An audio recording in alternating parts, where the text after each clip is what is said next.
আবারও সবাইকে ওয়েলকাম জানাচ্ছি আরও একটি ভিডিওতে। আশা করছি আজকের ভিডিওটি আপনাদের কাছে খুবই বেশি ভালো লাগবে। যদি ভালো লাগে সম্পূর্ণ ভিডিও দেখার অনুরোধ রইল। আজকে আমি একদমই নতুনভাবে একটি চিকেন মোমো আপনাদের সাথে শেয়ার করব। তো কথা না বাড়িয়ে চলে যাচ্ছি মূল রেসিপিতে। সর্বপ্রথমে এখানে একটি বাটি নিয়েছি আর দিয়ে দিচ্ছি আমি আটা। এখানে আমি মেজারমেন্ট কাপের 1 কাপ আটা নিয়েছি। এই চিকেন মোমোটা সম্পূর্ণ আজকে আমি আটা দিয়ে তৈরি করব। তারপরে ব্যালেন্সের জন্য দিয়েছি লবণ আর দিয়ে দিয়েছি এখানে রান্নার রেগুলার তেল। তারপরে এগুলোকে খুব ভালো করে হাত দিয়ে মিশিয়ে নিচ্ছি।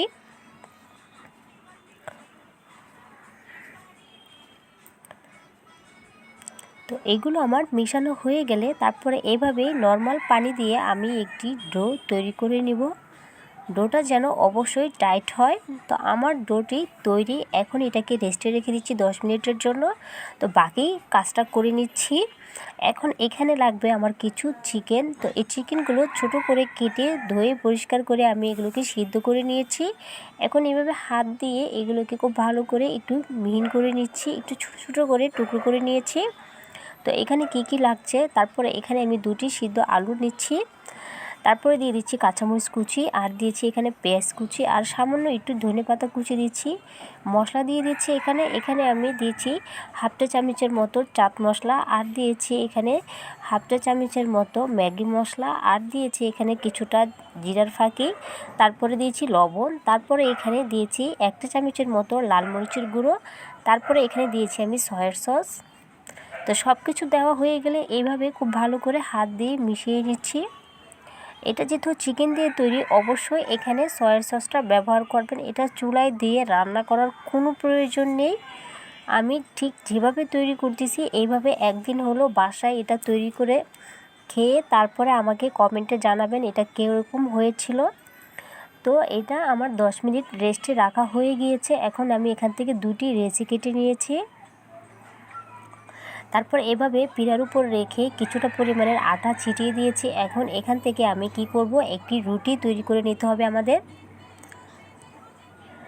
তো এভাবে আমি দুটি রুটি তৈরি করে নিয়েছি। এই রুটিটা খুব বেশি ভারীও হবে না, আবার খুব বেশি পাতলাও হবে না, মিডিয়াম রেখে একটি রুটি বানিয়ে নিতে হবে। তো যখনই আমাদের রুটিটা তৈরি হয়ে গিয়েছে, এখন এখানে আমি দিয়ে দিচ্ছি পুর, যেটা আমি আগে রেডি করে রেখেছিলাম। এখন এভাবে হাত দিয়ে সম্পূর্ণ রুটি আমি এই পুরটা দিয়ে কভার করে দিচ্ছি। তো দেখতেই পাচ্ছেন সম্পূর্ণ রুটি কভার করা হয়ে গিয়েছে। এখন যে কাজটি করতে হবে, এইভাবেই রুটিটাকে ভাঁজ করে দিচ্ছি, দিয়ে একটি রোল আকারের শেপ দিয়ে নিতে হবে। তো এইভাবেই সম্পূর্ণ রুটি ভাঁজ দিয়ে নিয়েছি। তারপরে যে সাইডগুলো আছে এভাবে একটু হাত দিয়ে প্রেস করলে এগুলো একদমই আটকে যাবে।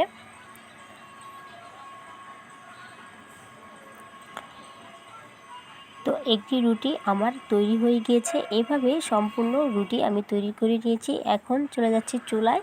আগে থেকে একটা হাঁড়ি হাই হিটে গরম করে রেখেছিলাম, নিচে পানি দিয়েছি। পানিটা অবশ্যই কিন্তু আগে বয়েল করে নিতে হবে। তারপরে একটি চালনির উপরে আমি 2টি রুটি দিয়ে দিয়েছি। এখন এগুলোকে 10 মিনিটের জন্য সিদ্ধ করে নিব। তো 10 মিনিট হয়ে গিয়েছে। এখন এগুলোকে চুলা থেকে নামিয়ে নিচ্ছি। তো চুলা থেকে নামিয়ে যখনই একটু ঠান্ডা হবে তখনই এগুলো প্লেট থেকে উঠিয়ে নিচ্ছি। এখন ওটা ঠান্ডা হতে থাক, এ ফাঁকে আমি আরেকটি ব্যাটার তৈরি করে নিচ্ছি। এখানে নিয়েছি মেজারমেন্ট কাপের অর্ধেক, অর্থাৎ কিছুটা পরিমাণের আটা। অবশ্যই এখানে আটাটাই নেবেন, যেহেতু আমি সব কিছু আটা দিয়ে তৈরি করেছি। তারপরে দিয়ে দিয়েছি কিছুটা পরিমাণের ধনেপাতা আর দিয়েছি 2 টেবিল চামচ সাদা তেল আর দিয়েছি চিনি ফ্লেক্স। তো দেওয়ার পরে এভাবে পানি দিয়ে আমি একটি ব্যাটার তৈরি করে নিব। আপনাদের যতগুলো নাস্তা হবে সেটার অনুযায়ী কিন্তু এই ব্যাটারটি তৈরি করতে হবে। তো এইভাবে অল্প করে পানি দিয়ে আমি একটু মোটামুটি, বেশি পাতলাও না ঘনও না, এরকম একটি ব্যাটার তৈরি করে নিচ্ছি। আর দিয়েছি ব্যালেন্সের জন্য এখানে লবণ।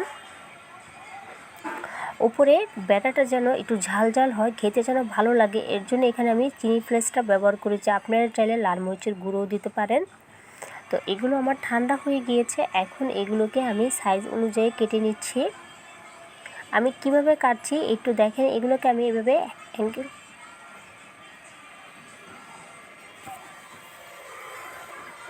তো এগুলো আমি এভাবে অ্যাঙ্গেল করে কেটে নিচ্ছি।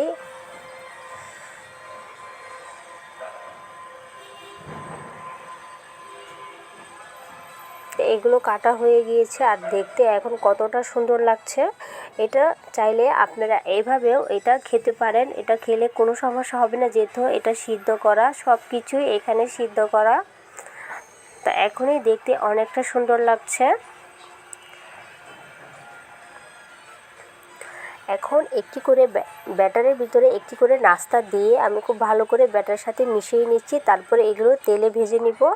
তো চুলায় হাঁড়ি বসিয়ে দিয়েছি আর দিয়েছি তেল। তেলটা আমার গরম হয়ে গিয়েছে। এখন এক এক করে যে ব্যাটারের ভিতরে আমি নাস্তাগুলোকে চুবিয়ে রেখেছিলাম, এখন এক এক করে সেই নাস্তাগুলো দিয়ে দিচ্ছি। এই পর্যায়ে চুলাটাকে একেবারে কমিয়ে রেখে তারপরে এগুলো ভাজবেন। আর নাহলে হবে কি, নিচে থেকে তাড়াতাড়ি করে কালার চলে আসবে আর ভিতরটা কাঁচা থেকে যাবে, খুব সুন্দরভাবে ক্রিস্পিভাবে ভাজা যাবে না। তো যখনই একটি সাইড হয়ে যাবে তখনই এভাবে আমি এগুলোকে উল্টিয়ে দিচ্ছি। উল্টিয়ে পাল্টিয়ে এটাকে আমি ভালো করে ভেজে নিচ্ছি যতক্ষণ না এটার কালার চেঞ্জ হয়ে যায়।